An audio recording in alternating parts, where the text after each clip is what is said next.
నట్ కుమార్ గారు నమస్తే సార్. నమస్తే నమస్తే అండి. సార్ వీకెండ్ టాపిక్స్ విత్ నట్ కుమార్ గారు స్టార్ట్ చేద్దాం సార్ మనం.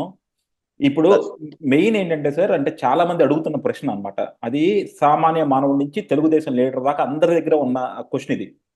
అందరూ అనేది ఏంటంటే, సార్ ఈ రోజు ప్రతి పొలిటికల్ అనలిస్ట్ చెప్తున్నారు బీజేపీకి, జగన్మోహన్ రెడ్డికి తెర వెనక పొత్తుందని. అలాగే బీజేపీ జగన్మోహన్ రెడ్డికి సహకరిస్తుందని చెప్పి చాలా ఎగ్జాంపుల్స్ ఉన్నాయి. ఎందుకంటే ఈ రోజు మనం చూసాం, కేజ్రీవాల్ని అరెస్ట్ చేశారు. మరి ఎన్నో కేసులు ఉన్న జగన్మోహన్ రెడ్డి గత 5 సంవత్సరాల నుంచి కనీసం కోర్టు మెట్లు కూడా తాకలేదన్నమాట. సో ఆయనకి కంప్లీట్ బెయిల్ వచ్చింది. అలాగే ఇప్పుడు తెలుగుదేశం బీజేపీ పొత్తు పెట్టుకున్నాయి. తెలుగుదేశం బీజేపీ పొత్తు పెట్టుకున్నాక కూడా బీజేపీ తెర వెనక రాజకీయాలు జగన్మోహన్ రెడ్డితో కంటిన్యూ చేస్తున్నాయి అని చెప్పి మనకి టీ బంక్ దగ్గర సామాన్యులు ఉంటారు చూసారు సార్, సామాన్యులు మాట్లాడుకుంటున్న విషయం అది. పొలిటికల్ అనలిస్టులు మాట్లాడుతున్న విషయం ఇది. రాజకీయ ఇంటర్వ్యూలు చేస్తున్న మాలాంటి వాళ్ళు మాట్లాడుతున్న విషయం అది. తెలుగుదేశం నాయకులు అంటున్న విషయం అది. సో ఇంతమందికి ఇంత పబ్లిక్ గా జగన్మోహన్ రెడ్డి, బీజేపీ, మోడీ గారి తెర వెనక పొత్తు తెలిసినా కూడా చంద్రబాబు గారు అసలు ఎందుకు మోడీతో పొత్తు పెట్టుకున్నారు? ఎందుకంటే అది క్లియర్ గా తెలుస్తుంది. మన మన మన పక్కనే ఉండే మన వెన్నుపోటు పడవడానికి బీజేపీ రెడీ అవుతుందన్నది చాలా క్లియర్ గా తెలుస్తుంది. సో అలాంటప్పుడు ఇంకా బీజేపీ ఏ విధంగా సహకరిస్తుందని చెప్పి చంద్రబాబు గారు నమ్ముతా ఉన్నారు సార్. ఒకటండి, ఇక్కడ ఒకటి ఉంది. ఎలాగంటే చంద్రబాబు నాయుడు గారు అరెస్ట్కి భయపడేనే ఉండాలి, బీజేపీకి భయపడుతూనే ఉండాలి. ఎందుకంటే గతంలో ఈడీ ఈడీ రైడింగ్ చేసింది సుజనా చౌదరి గారిని. పార్టీలో జాయిన్ అయిపోయిన తర్వాత ఆయన నిజాయితీ పరుడు అయిపోయాడు. అలాగే సీఎం రమేష్ గారు అవ్వచ్చు, ఈజ్ సో మెనీ పీపుల్ దాంట్లో జాయిన్ అయిన వెంటనే వాళ్ళంతా కూడా చాలా నిజాయితీ పరులు అయిపోయారు.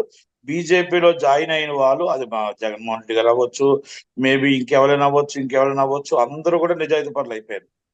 అలాగా ఏమిటంటే ఆయన ఇప్పుడు ఏకనాథ్ షిండే గారు అవ్వచ్చు, వీళ్ళందరూ కూడా జాయిన్ అయితే ఒకటి, జాయిన్ అవ్వకపోతే ఒకటి అనేది జనాలకు తెలిసిపోతుందండి. క్లియర్ కట్ గా ఇది మోడీ గారి వేధింపులు, బీజేపీ వారి వేధింపులతో మనకు అవుతుంది అనేది మనకు తెలుసు. ఇది సపోర్టెడ్ గా పూర్తిగా అండదండలతోనే జగన్మోహన్ రెడ్డి గారు ఉన్నారని తెలుసు. అందరికీ కాదండి, మనకు చిన్న పిల్లలు అడిగినా కూడా తెలుసు సపోర్టెడ్ బీజేపీ అని. ఈ రోజు పవన్ కళ్యాణ్ గారు ఓన్లీ జస్ట్ బీజేపీ మనిషి అనే తెలుసు. ఎన్డీఏ కూటమిని వదిలి, మోడీ గారిని వదిలి బయటికి రాడు అన్నమాట మనకే తెలుసు. కానీ ఆయన ఆ రోజు వచ్చిన మాటలు ఏంటంటే, పవన్ కళ్యాణ్ గారు ఒక పెద్ద మాటగా, పెద్ద అన్నగా, నేను టీడీపీకి అవుట్ అండ్ అవుట్ బేసత్తుగా సపోర్ట్ చేస్తా, వచ్చి అవుట్ అండ్ అవుట్ నించుంటున్నారు. అది ఈ ఇద్దరు కలయిక ఏమైందంటే, మొత్తం ఒక ఆంజనేయుడు అందంత వచ్చి, బలం వచ్చి మొత్తం 150 సీట్లు గెలుపుకి వెళ్ళారు.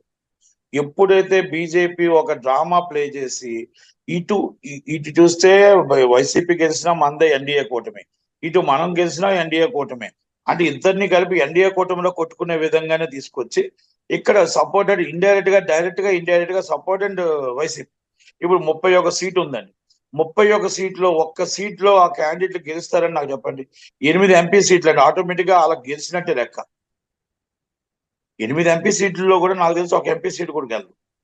కొత్తపల్లి గీతా గారు అరకు, బీజేపీకి అక్కడ అసలు ప్రాధాన్యత లేదు.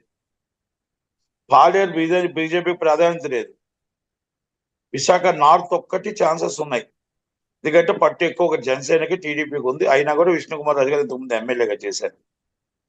అయిపోయింది అక్కడ. మళ్ళా ఇప్పుడు అనపర్తి అడుగుతున్నారు. Anaparthi already TDP very strong ఉంది, అక్కడ కూడా దెబ్బ కొట్టేస్తున్నారు.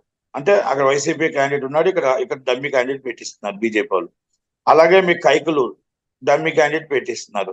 మీకు విజయవాడ వెస్ట్ జనసేనకు పట్టు ఎక్కువ ఉంది, టీడీపీకి కూడా పట్టు ఉంది. వాళ్ళిద్దరినీ కాదని బీజేపీకి ఇస్తున్నారు అక్కడ. అంటే ఇవన్నీ ఇప్పుడు వస్తున్న వార్తలు చూశారు. అలాగే కర్నూలు ఎంపీ సీట్ అనేది టీడీపీకి చాలా పట్టు ఉంది. అక్కడ పట్టున్న సీట్ని తీసుకొచ్చి మళ్ళీ బీజేపీకి ఇస్తున్నారని చూచాయిగా తెలిసింది ఇప్పుడే. అలాగే జమ్ముల మడుగు ఆదినారాయణ రెడ్డి గారు స్ట్రాంగ్ ఉన్నారు. ఓకే, అదొక్కటే స్ట్రాంగ్ కనబడుతుంది. మళ్ళా డీకే పార్థసారథి గారు రాదు అని. ఇవన్నీ నేనేమంటున్నానంటే, వరదాపురం సూర్య గారు, ఇది మన ధర్మవరం ధర్మవరం కూడా మళ్ళా వేరే అతనికి ఇస్తున్నారంట కదా, బీజేపీ అతనికి, సత్యకుమార్ గారికి అంటే ఒకవేళ వరదాపురం సూర్య గారికి ఇస్తే టఫ్ అండ్ టఫ్ ఉంటుంది. ఎందుకంటే అక్కడ క్యాండిడేట్ వ్యక్తిగతంగా ఇమేజ్ ఉంది. ఒకవేళ అది లేదు అంటే కేతిరెడ్డి వెంకటరామరెడ్డి గారు ఈజీగా గెలుస్తారు. అంటే ఇవన్నీ ఏంటంటే ఒక ప్లానింగ్ ప్రకారం, పథకం ప్రకారం వైసీపీని గెలిపించటానికి వేస్తున్న చిన్న డ్రామా ప్లేయింగ్ అని అనిపిస్తుంది. ఇది మరి ఆ ఉచ్చులో చంద్రబాబు గారు ఎందుకు పడ్డారో నాకు తెలియదు. చాలా సీట్లలో మరి తడబడి పడ్డారు, కొన్ని వాటిలో ఇబ్బందులు పడుతున్నారు. ఏంటో ఇప్పటికి వచ్చి వీళ్ళు ఇంకా తడబడి పడుతూ ఇబ్బందులు పడుతూనే ఉన్నారు. కానీ ఈ పాటికి వాళ్ళని ప్రచారం చేసుకుంటున్నారు. వైజాగ్ భరత్ గారికి ఇచ్చారు మంచి సీటు. రాజమండ్రి పురంధేశ్వరి గారికి ఛాన్స్ ఉంది, ఒక ఎంపీ సీటు. మీకు ఇంకెక్కడ అవకాశాలు కనబడట్లేదు. మీరు ఎంపీ సీట్లు 8 చూడండి, 8 సీట్లు మీకు ఎక్కడ అవకాశం ఉంటుంది అంటారు? 8 ఎంపీ సీట్లు అంటే ఇప్పుడు జనసేనను బీజేపీ కలిపి కదా సార్? వల్లభనేని బాలశౌరికి అక్కడ అవకాశం ఉంటుందా లేదా అని చూడాలి మనం.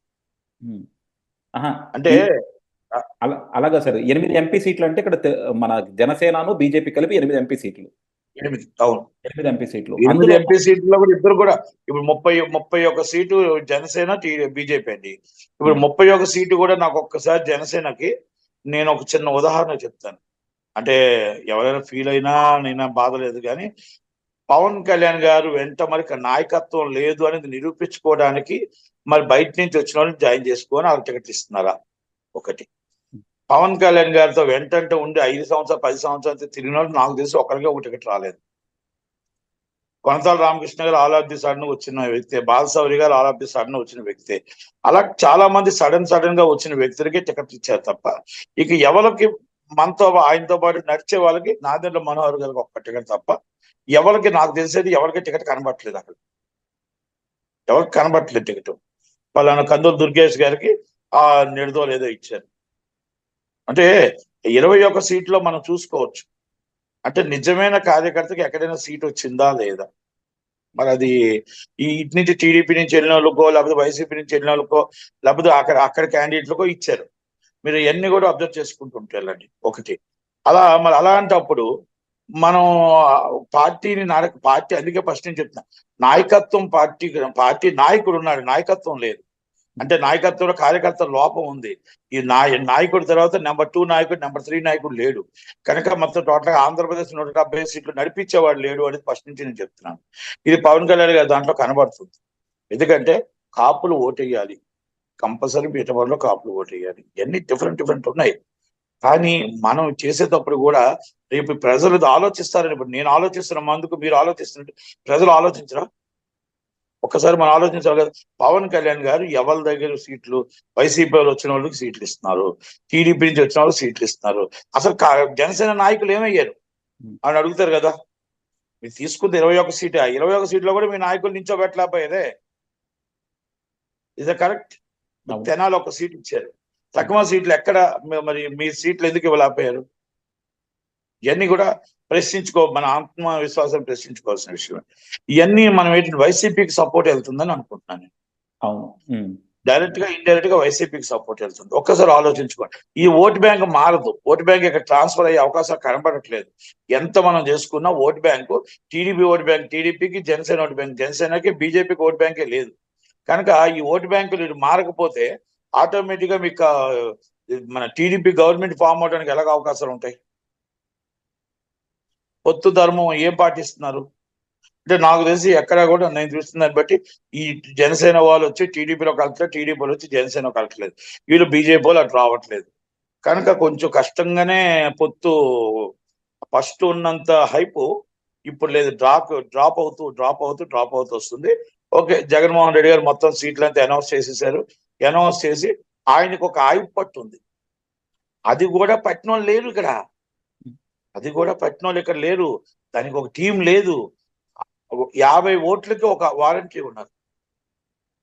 ఆ వాలంటరీ దగ్గర 50 ఓట్లు ఉన్నాయి. 50 మంది వాళ్ళతో టచ్ లో ఉంటారు. వాళ్ళు ఏం చెప్తే అదే వేస్తారు ఓటు. ఎందుకంటే అమ్మఒడి అవ్వచ్చు, లేకపోతే ఇంకోటి అవ్వచ్చు, లేకపోతే మన పెన్షన్ అవ్వచ్చు, ఏమైనా తీసుకుంటున్నారు. వాళ్ళ ద్వారా 50 మంది టచ్ లో ఉంటున్నారు. ఒక అమ్మాయి XYZ. అలాగే మొత్తం 170 నియోజకవర్గాలకి ఒక 50 మంది ఓట్లకి ఒక అబ్బాయి ఉన్నప్పుడు ఆ అబ్బాయి ఎవరి చేతిలో ఉన్నాడు? ఆ అమ్మాయి ఎవరి చేతిలో ఉంది? వైసీపీ పార్టీ చేతిలో ఉంది. ఈ 50 ఓటు ఎక్కడికి వెళ్ళిపోద్ది? ఆ ఈదులో 50 ఓట్లు తర్వాత 51వ ఓటు మనకు పడవచ్చు. ఇది లాస్ట్ టైం కూడా నేను చాలా బాగా చెప్పాను, చాలా క్లియర్ గా చెప్పాను. ఎందుకంటే ఆ వైఎస్ గారు వైజాగ్ లో నించున్నప్పుడు 1,50,000 ఓట్లు మార్వడీస్ ఉన్నారు.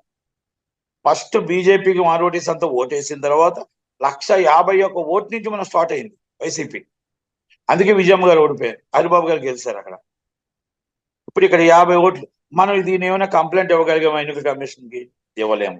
ఆపగలిగామా? ఆపలేము. పోనీ ఏమైనా మీకు నిఘా మనుషులు ఉన్నారా, మీ కార్యకర్తలకు పనిచేస్తున్నారా అంటే లేరు. మీరు ఈ ఆల్రెడీ వీళ్ళంతా టీం అంతా ఈ 50 మంది వాళ్ళ చేతుల్లో ఉన్నది వాస్తవం. మనం అవునన్నా కాదన్నా ఒప్పుకోక తప్పదు. అడ్మిన్ ఉన్నాడు. ఈ 50 మంది మొత్తం టోటల్ గా మొత్తం 300 మందికి 500 మందికి ఒక అడ్మిన్ ఉన్నాడు. ఆ అడ్మిన్ ఇవన్నీ ఫాలోఅప్ చేస్తాడు. ఎవరి మొత్తం టోటల్ గా మానిటరింగ్ వెళ్తుంటది.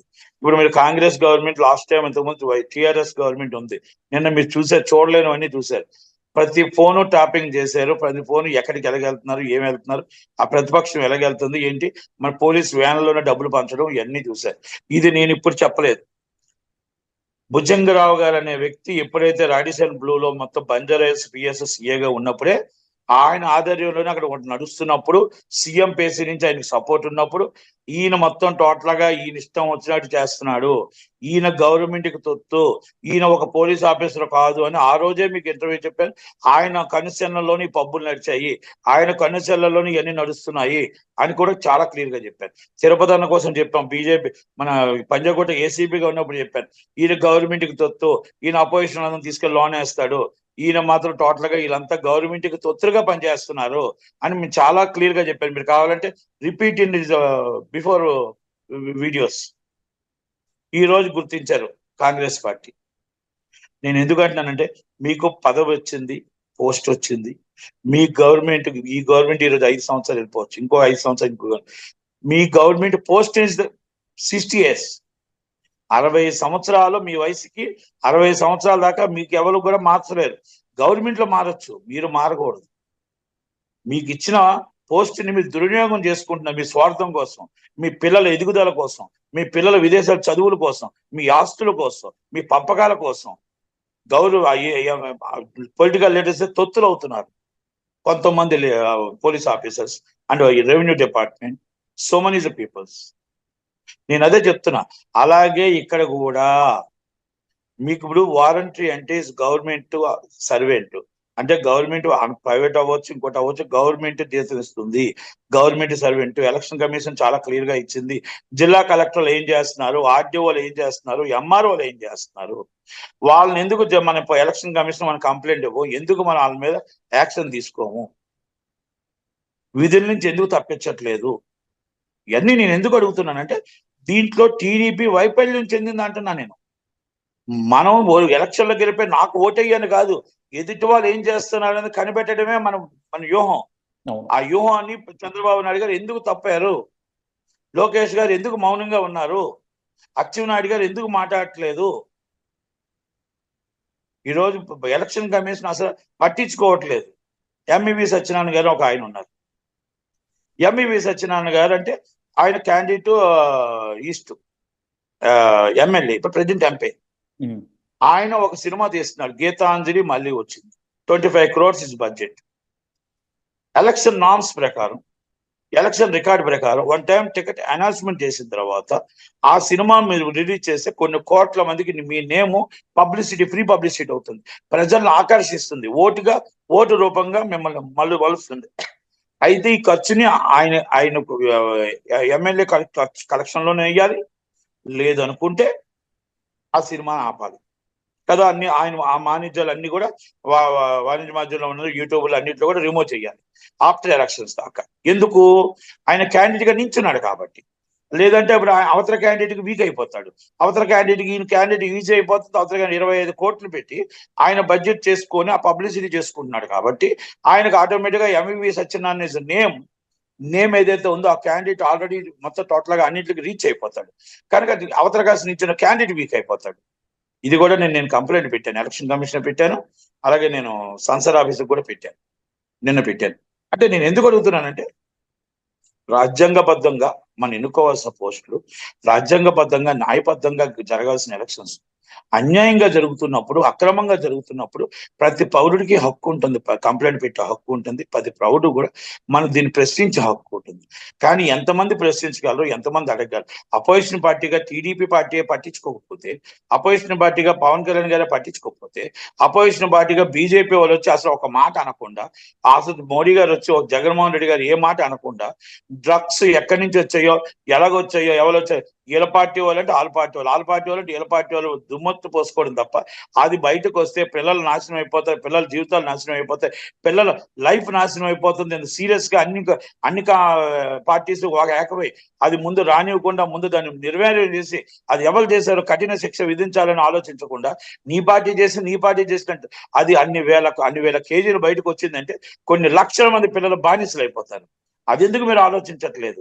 అది ఎందుకు మీరు చెప్పట్లేదు? మోడీ గారు కానీ, జగన్మోహన్ రెడ్డి గారు కానీ, చంద్రబాబు నాయుడు గారు కానీ, పవన్ కళ్యాణ్ గారు కానీ, మీ చట్టం అంటే మీ బంధువు అంటే, మీ చట్టం అంటే మీ బంధువు అంటే 100% ప్రజల కోసం మీరు పట్టించుకోవట్లేదు, ప్రజల కోసం మాట్లాడట్లేదు, ప్రజల కోసం ఆలోచించట్లేదు. అది తీసి అది గంగలో సముద్రంలో పోసేయండి, తీసుకొని వెళ్ళి ప్రజల్ని కాపాడండి, పిల్లల్ని కాపాడండి. అంతే తప్ప ఎంత దాకా కరెక్ట్ అంటారు? ఇవన్నీ నేను ఎందుకు అడుగుతున్నానంటే, ఇది జగన్మోహన్ రెడ్డి గారు దీన్ని ఒక ఎత్తుకు పై ఎత్తు బీజేపీతో కుమ్మక్కై ఉన్నారు, బీజేపీ వాళ్ళు కుమ్మక్కై ఉన్నారు. ఇది చంద్రబాబు నాయుడు గారికి తెలుసు కూడా ఎందుకో భయపడుతున్నారు. ఇంకొకటి ఏంటంటే, గతంలో ఆయన ఏదైతే ఉన్నారో, ఎవరైతే మొత్తం టోటల్గా జైల్లో ఉంటప్పుడు రాకుండా దూరంగా ఉన్నారో వాళ్ళందరూ మళ్ళా భజన పరులంతా దగ్గరికి వచ్చారు. వాళ్ళంతా జిందాబాద్ జిందాబాద్ మొదలు పెట్టారు, మళ్ళా సేమ్ రూట్కి వస్తున్నారు. కనుక మరి లోకేష్ గారు కూడా దీన్ని పట్టించుకోకపోవడం అనేది ఇది బాధాకర విషయమే. కనుక ఎలక్షన్స్ లో 150 సీట్లు రేంజ్ కి సర్వేలో వెళ్ళిన వాళ్ళు ఈరోజు 50% పడిపోయారంటే ఇది నువ్వా నేనా అన్నంత టఫ్ అండ్ ఫైట్ వచ్చింది. కాబట్టి ఒక్కసారి ఆలోచించాలి, ఇది బీజేపీ వల్ల నష్టం కలుగుతుంది అనేది మాత్రం మనకు అర్థం అవుతుంది ఇక్కడ. ఇది మాత్రం సుస్పష్టం సార్. బీజేపీ వల్ల తెలుగుదేశానికి, జనసేనకు కూడా దెబ్బ తగులుతుంది. బీజేపీ వాళ్ళు నిజాయితీగా ప్రవర్తించట్లేదు పొత్తులో అన్నది క్లియర్ గా తెలిసిపోతుంది. సో డెఫినెట్ గా ఇది కనుక ప్రజల్లో ఇంకా అవేర్నెస్ పెరిగితే డెఫినెట్ గా తెలుగుదేశానికి, జనసేనకి దెబ్బ తగులుతుంది, ఫైనల్ గా రాష్ట్రానికి దెబ్బ తగులుతుంది. అది ఎందుకో మరి నాయకులు ఎప్పుడు గుర్తిస్తారో, మరి ఎలా కరెక్ట్ చేసుకుంటారో మాత్రం. ఎందుకంటే ఇవి ప్రతి ఒక్కరికి చాలా ఇంపార్టెంట్ ఎలక్షన్స్. రేపు ఇంపార్టెంట్ వాలంటీర్స్ ని వాళ్ళని కట్అవుట్ చేయాలి, అలాగే అడ్మిషన్ కంట్రోల్ చేయాలి, పంచాయతీ ఆఫీసులు కంట్రోల్ చేయాలి, సిఏలను కంట్రోల్ చేయాలి. ఇది పోలీస్ డిపార్ట్మెంట్ లో అంతా కూడా వైసీపీకి సపోర్ట్ ఉన్నారు. వీళ్ళందరినీ ఎవరికి వాళ్ళు పట్టించుకోవట్లేదు, దీనికి ఒక టీం వేయలేదు. ఆ టీం వేసి పంచాయతీ ఆఫీసర్ని, ఎంపీటీ వాళ్ళని, తహసీల్దార్, ఎంఆర్ఓల్ని, ఆర్డీఓల్ని, వాళ్ళు ఎవరైతే సపోర్ట్ చేస్తున్నారో డైరెక్ట్ గా ఇండైరెక్ట్ గా వాళ్ళందరినీ, మొత్తం టోటల్ గా టీచర్స్ ని, కొంతమంది టీచర్స్ ని సపోర్ట్ చేసిన వాళ్ళు అందరూ ఉన్నారు. వాళ్ళందరినీ ఒక టీం వేసి వాళ్ళందరినీ ఎలక్షన్ కమిషన్ మనకి కంప్లైంట్ ఇస్తేనే కదా. ఎందుకంటే జిల్లా కలెక్టర్లు కూడా సపోర్ట్ వైసీపీకి ఉంటారు, కొంతమంది జాయింట్ కలెక్టర్ కూడా సపోర్ట్ ఉంటారు, ఐపీఎస్ కూడా సపోర్ట్ ఉంటారు. మనం కంప్లైంట్ ఇవ్వాల్సిన బాధ్యత మన మీద ఉంది. ఎక్కడ? ఎలక్షన్ కమిషన్ కి. ఎలక్షన్ కమిషన్ ఇవ్వకపోతే న్యాయస్థానం ఉంది, వినకపోతే న్యాయస్థానం ఉంది, న్యాయస్థానం కాదు అత్యంత న్యాయస్థానం ఉంది. అంతే తప్ప మనం న్యాయానికి మనం బద్దులం, అది మనం చెయ్యాలి.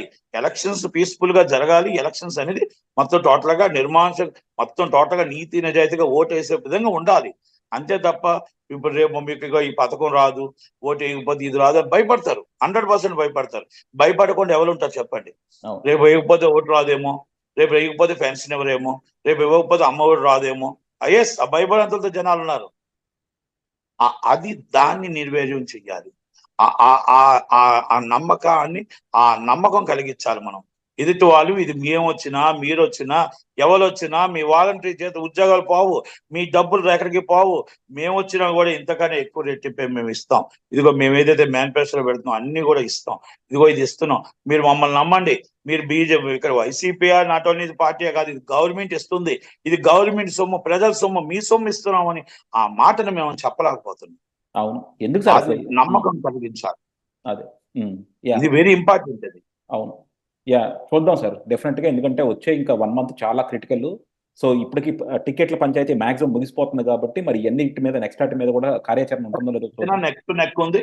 ఈ 50 రోజుల్లో ఏమైనా చేయగలుగుతారో, మార్పులు చేర్పులు ఏమైనా జరగవచ్చు. చూద్దాం. Thank you sir, thank you very much. Thank you.